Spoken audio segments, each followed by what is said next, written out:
Hi everyone.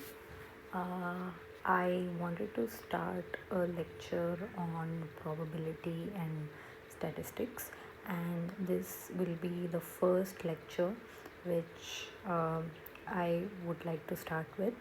And as I have mentioned, I will start with probability, and this lecture will focus on random experiments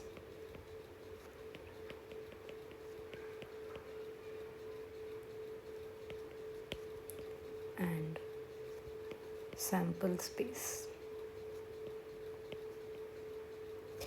Before I go into the details of this, a very real world example would be toss of a coin, right? I'm sure you must have heard this many times. Like, if I toss a coin once, what all outcomes are there? So I can either get a head or I can get a tail. Now, suppose I say toss a coin, but this time toss it twice. So now the possibility is that I get heads both times, I get tails both times, and I get head once, tail second, and tail once, and head second. So just I want to be clear here that first, sorry,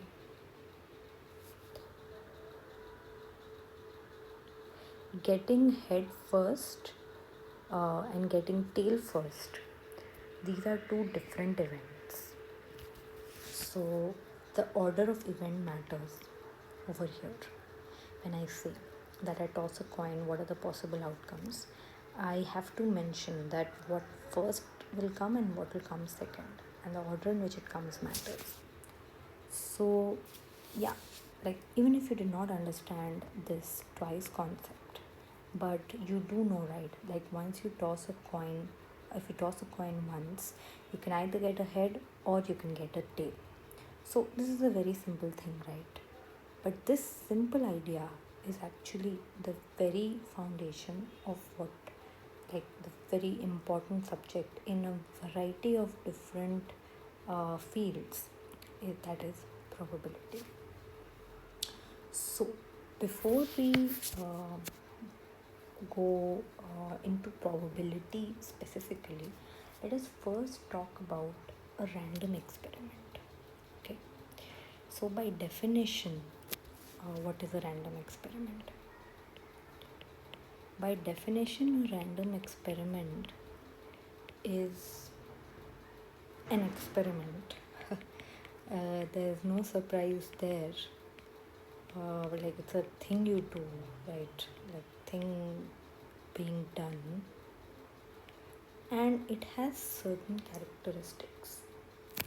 The very first characteristic is there are outcomes to these experiments.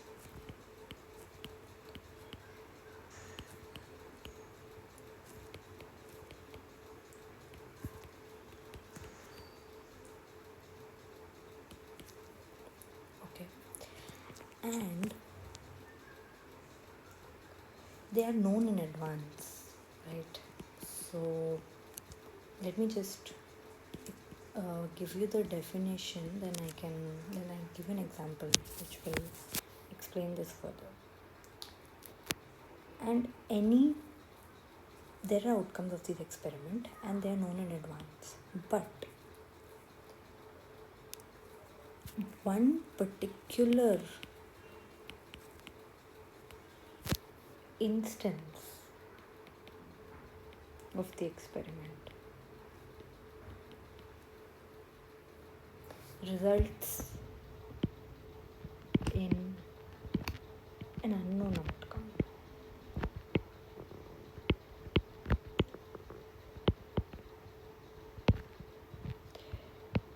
So, like in advance. So, and third, this is just for the sanity check. that experiments can be repeated under identical conditions. So, if I go step by step, so it is an experiment. So that's where the experiment terms comes in this random experiment. And at any given time, if you do that experiment, you know that okay, this is possible, but you cannot say by certainty that what you will get at one particular instance. So we talked about toss of a coin, right? Now, if you toss a coin once, you know there are no surprises as to what can come. It can either be a head or it can be a tail. There is no surprise there. But you're not 100% sure that it will be a head or it will be a tail at that particular instance of that experiment. That is where the randomness comes from. That is why it is called a random experiment. So there are outcomes of the experiment which are known in advance. All the outcomes. So it's not that something will happen and you'll be like, oh my god, I did not even know that something like this could have happened. Say I toss a coin and I get like a zebra. That's not possible. But one particular instance of the experiment results in an unknown outcome. So we cannot say that in advance what will be the outcome of that particular instance. And yeah, the experiment can be repeated under identical conditions means that the experiments can will like you can replicate the experiment.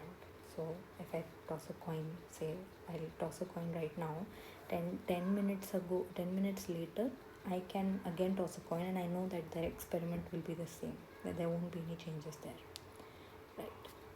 So that is the random experiment. Okay, so the foundation of probability is actually a random experiment. Anything that you define, any probability you define, the basis of that is a random experiment. That's where you define the probability. For an experiment, you define a probability, right? So, like this is tossing a coin is an example I gave. Another example is rolling a die.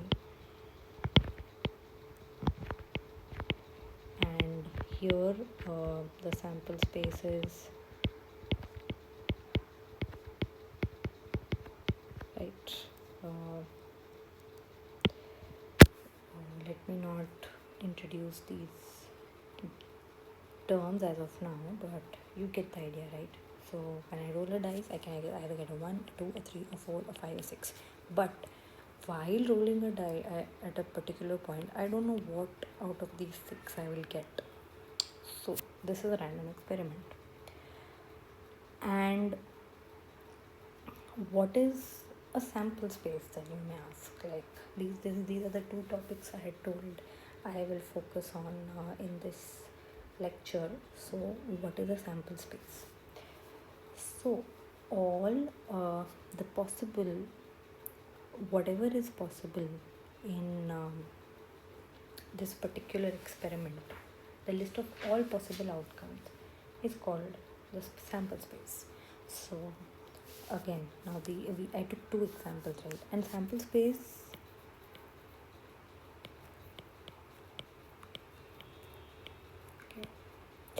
is a set, okay? And for people who are not that familiar with set, it is just a collection of objects, and this collection of objects can be number, it can be anything actually. So yeah, and the notation is to put it inside this. So like if I define a sample, if I say S is the sample space, so and S is a set, so anything that the sample space is will be defined inside these brackets, these curly brackets. That's how a set is identified. So for the 2 examples that I have mentioned, a sample space, it's a set, and it's a set of all possible outcomes of a random experiment. So we've already mentioned that the outcomes of a random experiment are known in advance. So I just want to now say that in a sample space, I will mention all the possible outcomes which are known to us, right? So while rolling a die, not rolling a die, tossing a coin, my sample space is this. While rolling a die, my sample space will be this. Okay, so this is how the sample space is defined. These are two examples. We will see much more examples later, and that will we'll get a much better idea of sample spaces later. And one small thing I want to mention is an event. So an event is something which we are most interested. So like you must have heard for probability, right, that okay, calculate the probability that this will happen, calculate the probability that will happen. So there's a certain situation that they say that okay, what is the probability of this happening. Now that this is not necessarily one of the sample spaces, like one of the elements of the sample space. I cannot only ask that okay, what is the probability that you get a 1 or a 2 or a 3. No, right? I can say what is the probability that you get an odd number. Now what is odd number? Odd number can be 1, 3 or 5.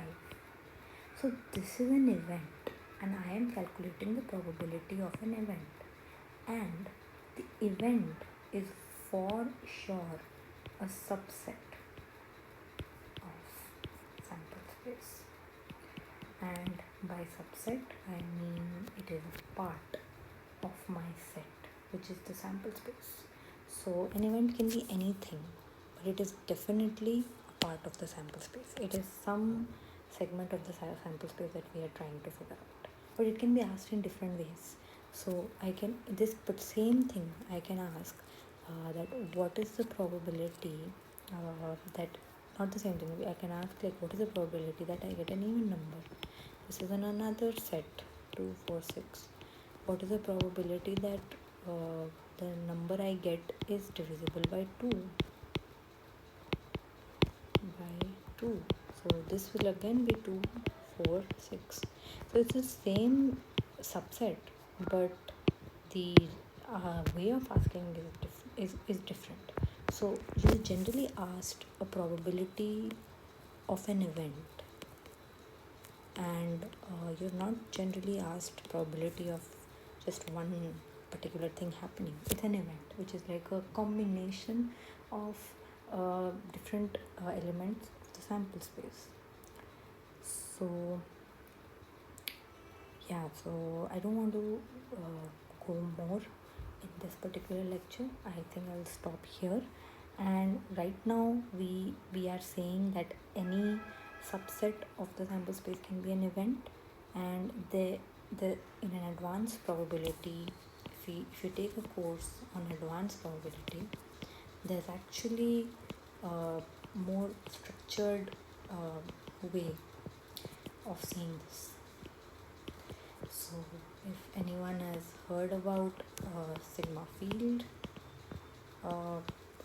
it doesn't matter if you haven't heard, but I just wanted to mention to people who are actually doing core statistics courses, this is something you will come across, and I will take this up in some other lecture. But yeah, so I wanted this to be a beginner course, so people who don't understand this can just forget about it. And yeah, I would like to close by saying that if your sample space is wrong, then your probability will always be wrong. So that's the importance of sample space in probability, and it is very important for you to understand this. Please let me know in the comment section if there are any questions you have, and in the next lecture we'll actually start considering probability as a subject. This was just like a prerequisite, and I hope you enjoyed this lecture. Please let me I'm just starting this, so please let me know if you have any suggestions. I will try to take as much feedback as I can, and yeah.